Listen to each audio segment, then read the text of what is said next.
তুই ছাদে গিয়ে দিয়ে আয়। ওর ছানার সন্দেশ খুব পছন্দ। তুই কি করে জানিস আপা? একটা চট দিব। নে।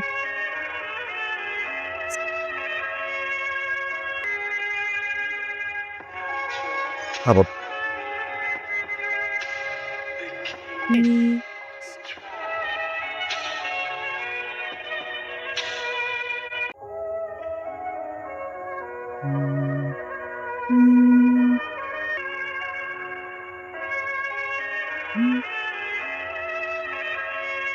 কোনো অপরাধ করলে আমি করেছি।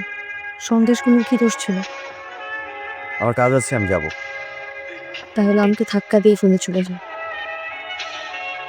আমি কিন্তু চিৎকার করে তোমার মাকে ডাকবো। কি?